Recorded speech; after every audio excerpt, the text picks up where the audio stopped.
سورہ آل عمران کی آیت نمبر 81 ہے۔ اعوذ باللہ من الشیطان الرجیم، بسم اللہ الرحمن الرحیم۔ وَإِذْ أَخَذَ اللَّهُ مِيثَاقَ النَّبِيِّينَ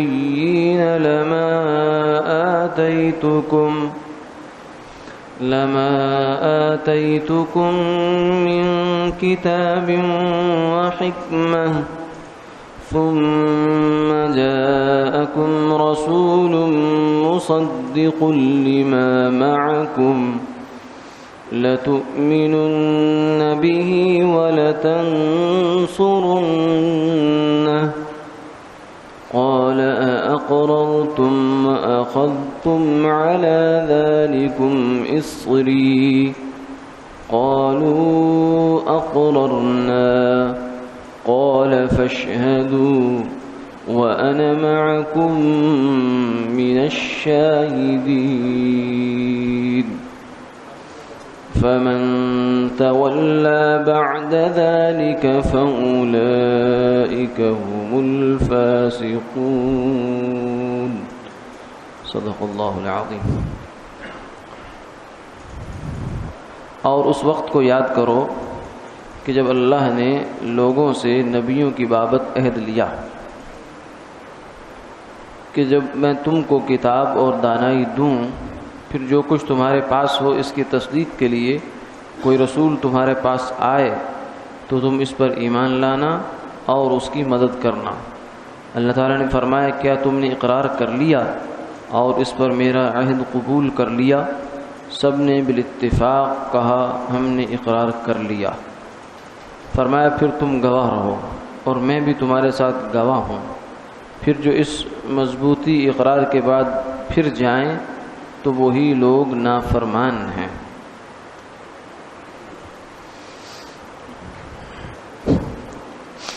گزشتہ آیات سے یہ مضمون چل رہا ہے کہ یہود و نصارہ، عیسائی اور یہودی، ان کو اسلام نے اور جناب نبی آخر الزمان صلی اللہ علیہ وسلم نے دعوت دی کہ تم اس حقیقت کو تسلیم کرو، لیکن وہ لوگ ماننے پر نہیں آئے۔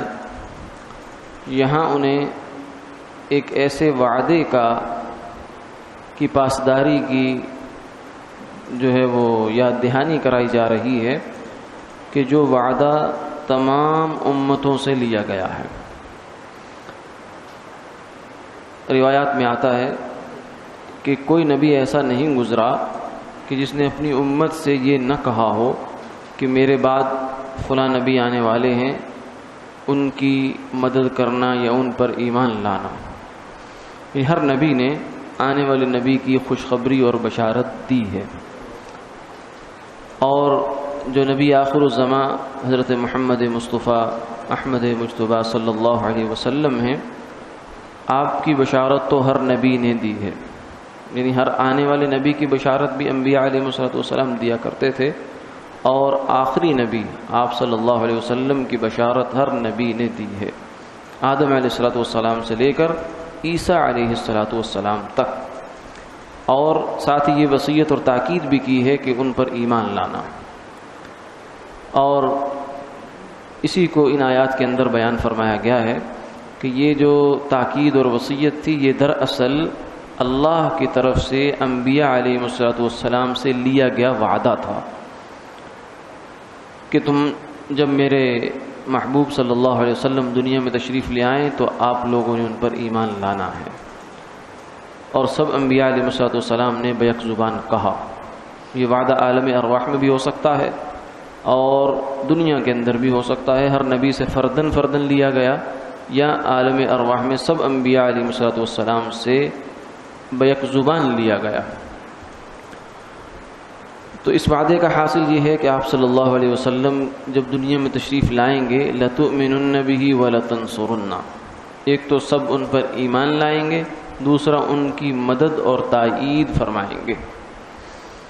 یہی وجہ ہے کہ آپ صلی اللہ علیہ وسلم نے ایک موقع پر سیدنا عمر رضی اللہ تعالیٰ عنہ کو دیکھا تو ان کے ہاتھ میں کچھ اوراق تھے، ورقے تھے، تلاوت کر رہے تھے، ان کو دیکھ رہے تھے، مطالعہ کر رہے تھے.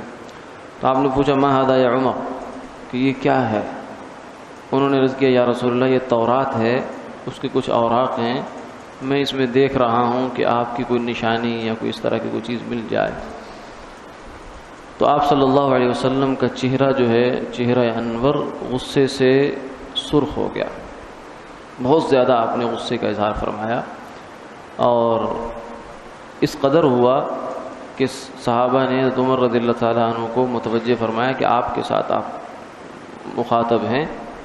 تو جب انہوں نے آپ کے انداز اور تیور دیکھے تو عمر نے فوراً وہ کاغذ جو ہے وہ ایک طرف کیے اور آپ سے آ کر عرض کہ یا رسول اللہ رضیت باللہ ربا وبالاسلام دینا وبمحمد النبی ورسولا، کہ اے اللہ کے محبوب، میں اللہ کے رب ہونے پر راضی ہوں اور اسلام کے دین بنانے پر راضی ہوں اور آپ کی نبوت اور رسالت پر دل و جان سے راضی ہوں. آپ نے فرمایا کہ اے عمر، کیا تمہیں جو کتاب اللہ ہے قرآن پاک آ گیا ہدایت کے لیے یہ کافی نہیں ہے کہ اس کے بعد بھی تمہیں تورات اور انجیل جو ہے وہ دیکھنے کی ضرورت ہے؟ اور پھر ساتھ میں فرمایا کہ لو کان موسیٰ حیا لما وسعہ الا اتباعی، کہ یہ تو تورات ہے، اگر صاحب تورات بھی آ جائیں، موسیٰ علیہ السلام کہ جو کلیم اللہ کا جن کا لقب ہے، اللہ سے براہ راست باتیں کرنے والے، اگر وہ بھی دنیا میں تشریف لے آئیں تو وہ بھی میرا کلمہ پڑھے بغیر ان کو کوئی چارہ نہیں ہوگا. تو چہ جائے کہ تورات اور پھر اس تورات کو پڑھنے والے ماننے والے، ان کی کیا حیثیت ہے جب صاحب تورات سیدنا موسیٰ علیہ السلام وہ جب ان کی نبوت جو ہے وہ میری نبوت کے سامنے کالعدم ہے، تو اسی طریقے سے تورات کی تو کوئی حیثیت نہیں ہے. اسی لیے قرآن پاک میں جو آتا ہے یا ایھا النبی انا ارسلناک شاہدا ومبشرا ونذیرا وداعیا الی اللہ باذنہ وسراجا منیرا، کہ آپ صلی اللہ علیہ وسلم کو اللہ نے قرآن پاک میں سراج منیر فرمایا ہے، یعنی روشن چراغ، اور روشن چراغ سے مراد یہاں سورج ہے. اور علماء نے کہا اس میں تشبیہ یہ ہے کہ تمام کے تمام انبیاء علیہ السلام کی نبوت کا جو فیض اور نور نبوت ہے وہ آپ صلی اللہ علیہ وسلم سے اخذ کرتا ہے، اس کا جو مصدر اور سورس ہیں وہ آپ صلی اللہ علیہ وسلم کی ذات ہے. یعنی آپ کی نبوت گویا کہ ذاتی ہے اور باقی انبیاء علیہ السلام کی نبوت جو ہے وہ عرضی ہے. وہ ایسے ہی ہے جیسے سورج کے اندر اس کی روشنی اپنی ذاتی ہے، وہ کہیں سے لیتا نہیں ہے، خود اس کے اندر ہی سے پھوٹ رہی ہے. اور جو چاند ہے اس کی روشنی سورج سے ماخوذ ہے. تو فرمایا کہ جتنے انبیاء علیہ السلام بھی دنیا میں تشریف لائے، 1,24,000 انبیاء علیہ السلام آئے، تو سب کے جو انوار نبوت ہیں اس کا مصدر حضور صلی اللہ علیہ وسلم کی ذات عالی صفات ہے. گویا کہ باقی انبیاء علیہ السلام کی مثال ایسے ہے جیسے آئینے سورج کے سامنے رکھ دیے جائیں تو ان کے اندر جو سورج کا نور اور روشنی منعکس ہو کر آتی ہے. تو گویا کہ آدم علیہ السلام سے لے کر عیسیٰ علیہ السلام تک جتنے انبیاء علیہ السلام کہ جو کمالات تھے ان کا اصل مصدر اور منبع حضور کی ذات اعلیٰ صفات ہے. اسی لیے ملا جامی رحمہ اللہ نے فرمایا، اسی بات کو تعبیر فرمایا کہ حسن یوسف دم عیسیٰ ید بیضا داری، کہ یوسف علیہ السلام کا حسن اور عیسیٰ علیہ السلام کی پھونک اور موسیٰ علیہ السلام کا جو ہاتھ تھا کہ وہ بغل سے ہاتھ نکالتے تھے تو روشن ہو جاتا تھا، معجزات تھے ان کے.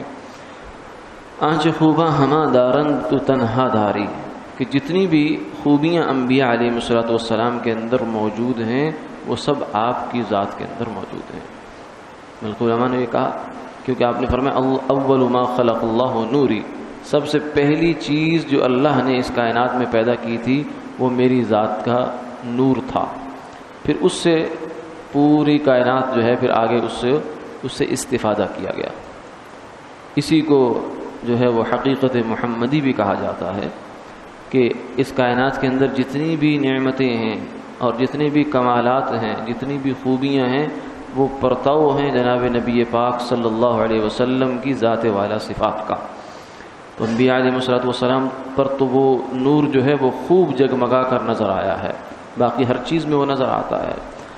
تو ایک تو اس کا واقعہ یہ ہے، اور دوسرا سیدنا عیسیٰ علیہ الصلوۃ والسلام کے بارے میں ہم نے پیچھے بھی پڑھا، قرآن پاک میں بارہا آتا ہے کہ آپ کو یہود نے قتل کرنے کی کوشش کی، لیکن اللہ نے زندہ آسمان پر اٹھا لیا، اور آپ نے فرمایا کہ قرب قیامت میں وہ دنیا میں تشریف لائیں گے۔ تو عیسیٰ علیہ الصلوۃ والسلام اللہ کے نبی ہیں، پیغمبر ہیں، جلیل القدر پیغمبر ہیں، لیکن جب وہ دوبارہ اس دنیا میں تشریف لائیں گے تو اس وقت میں وہ اپنے پیغمبرانہ حیثیت میں نہیں آئیں گے۔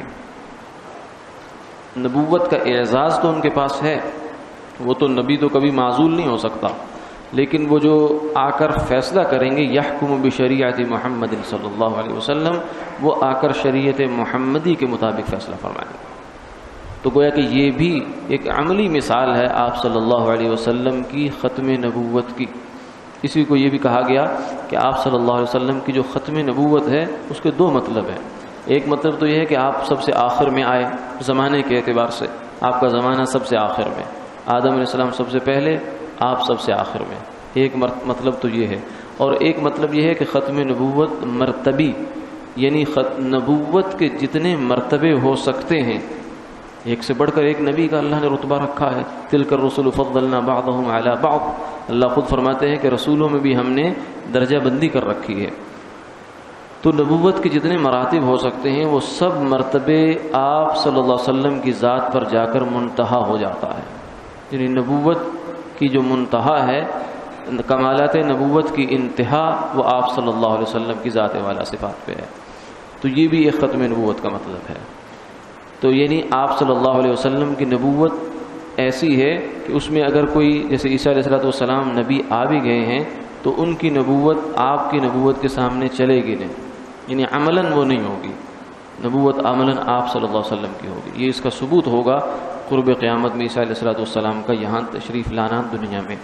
اور اسی کا ایک جو تیسرا اظہار ہے اس شان محمدی کا، وہ ہے معراج کے موقع پر، جب آپ صلی اللہ علیہ وسلم آسمانوں پر تشریف لے گئے۔ ایک روایت میں آتا، بعض روایت میں آتا ہے آسمان پر جانے سے پہلے، اور بعض روایات میں آتا ہے کہ آسمان پر سے واپسی پر بیت المقدس میں تمام کے تمام انبیاء علیہ الصلوۃ والسلام جمع ہوئے، اور آپ صلی اللہ علیہ وسلم نے ان کی امامت کروائی۔ اس موقع پر احتمال تھا، امکان تھا کہ آدم علیہ الصلوۃ والسلام امام بنے، کیونکہ وہ سید البشر ہیں، ابو البشر ہیں، اور یا ابراہیم علیہ الصلوۃ والسلام بنے، یا نوح علیہ الصلوۃ والسلام بنے کہ وہ آدم ثانی ہیں، اللہ نے دوبارہ انسانیت کا جو سلسلہ ہے وہ ان سے شروع فرمایا، یا ابراہیم علیہ الصلوۃ والسلام، موسیٰ علیہ الصلوۃ والسلام، لیکن کوئی بھی پیغمبر آگے آپ کی موجودگی میں مصلی پر نہیں ہو سکتا تھا۔ تو یہ بھی اعلان تھا اور یہ عملی صورت تھی اس بات کی کہ آپ صلی اللہ علیہ وسلم جب موجود ہوں تو پھر آپ سے کسی کا رتبہ بڑھ کر نہیں ہو سکتا، امامت قیادت کا منصب آپ ہی کے پاس ہے۔ تو یہ وعدہ ان آیات کے اندر فرمایا کہ اللہ تعالیٰ نے انبیاء علیہ الصلوۃ والسلام سے بھی لیا، اور انبیاء علیہ الصلوۃ والسلام کی واسطے سے ان کی امتوں سے بھی لیا۔ تو یہ یہود کو تورات میں بھی لکھا ہے تفاسیر میں کہ استثناء، سفر استثناء جو ہے، سفر استثناء، اس کے اندر اس کا تذکرہ ہے اس وعدے کا کہ موسیٰ علیہ الصلوۃ والسلام نے اپنی قوم کو اکٹھا فرمایا اور آنے والے نبی کی خبر دی۔ تو یہ وعدہ قوموں سے بھی ہے اور انبیاء علیہ الصلوۃ والسلام سے بھی ہے۔ تو ان آیات میں یہود کو الزام دیا گیا ہے اور ان کو یہ بات بتائی گئی ہے، ان سے کہی گئی ہے کہ تم سے تو وعدہ تھا کہ جب نبی آخر الزمان صلی اللہ علیہ وسلم تشریف لائیں گے تو تم لوگ ان کی نبوت کا اقرار کرو گے۔ تو آپ لوگوں نے وعدہ کیا تھا، اور لیکن اب تم وعدے سے کیوں پھرتے ہو؟ فمن تولی بعد ذلک، فرمایا کہ جو بندہ اپنے کیے ہوئے وعدے سے پھرتا ہے وہ کیا ہے؟ وہ فاسق ہے، وہ کوئی اچھا آدمی نہیں ہے۔